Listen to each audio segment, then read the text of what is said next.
मेरा नाम विष्णु मौर्य है और जन सेवा सहायक पार्टी से मैं कैंट 125 से प्रत्याशी हूँ। मैं आज यहाँ सिटौरा में आया था अपने वोटों के लिए।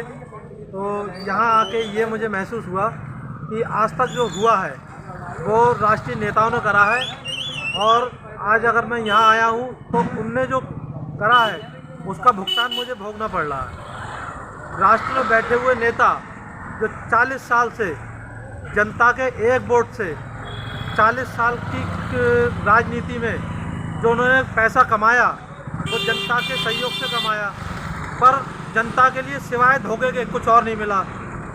मैं यहाँ जब वोट मांगने आया तो जनता का ये कहना है कि नेता बहुत से आते हैं, वो बड़ी बड़ी बातें करते हैं, बड़े बड़े वादे करते हैं, पर निभाता कोई नहीं है। यहाँ हमारी सड़कें हैं, हम यहाँ गंदे तरीके से रहते हैं, गंदी सड़कें हैं, और अगर आप इसके लिए ठीक कराओगे तो हम आपके लिए वोट देंगे। मौजूदा सरकार तो कह रही है कि हमने बहुत विकास किया है।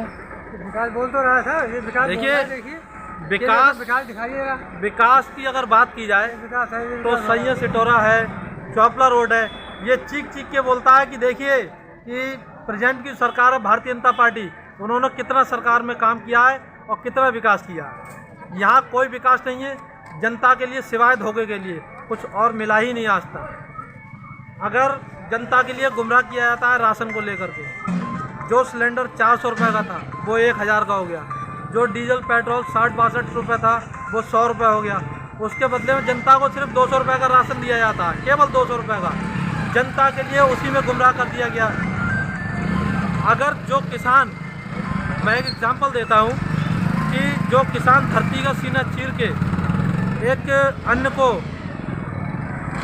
पैदा करता है, भारतीय जनता पार्टी एक महीने के अंदर, एग्जाम्पल के तौर पर बताता हूँ, एक महीने में 1000 कुंटल उन्हें बांट दिया। 6 महीने में एक फसल कटती है, बाकी राशन कौन लेके आया, कहाँ से आएगा? क्या प्रेजेंट के नेता लेके आएंगे, या जो प्रेजेंट में माननीय यशस्वी प्रधानमंत्री नरेंद्र मोदी जी हैं, या वो लेकर के आएंगे? ये जनता के लिए गुमराह करने का काम बंद कर दीजिए, इससे पीड़ा हम लोगों के लिए होती है। हम युवा हैं और देश के लिए आगे बढ़ाने का काम कर रहे हैं, और विकास की तरफ ध्यान दीजिए। अगर मैं विधायक बना जनता के आशीर्वाद से, तो जो इन्होंने किया है उसका सुधार मैं करूँगा। युवा और महिलाओं के लिए क्या कहना चाहेंगे आप?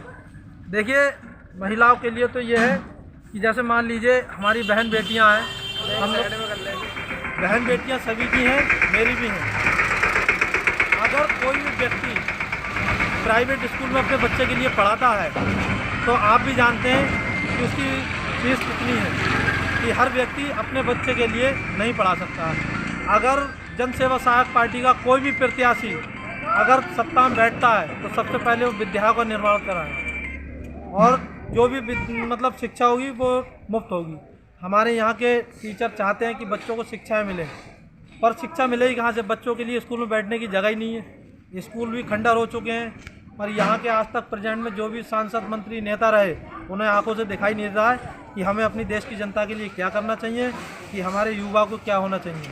कितनी अच्छी बात कही इन्होंने कि शिक्षा होनी चाहिए, शिक्षा के बिना सब बेकार है। अगर हम शिक्षित होंगे तो हम किसी भी परेशानी का या किसी भी समस्या का समाधान कर सकते हैं। अगर हमारा शिक्षित ही नहीं तो हम कुछ नहीं।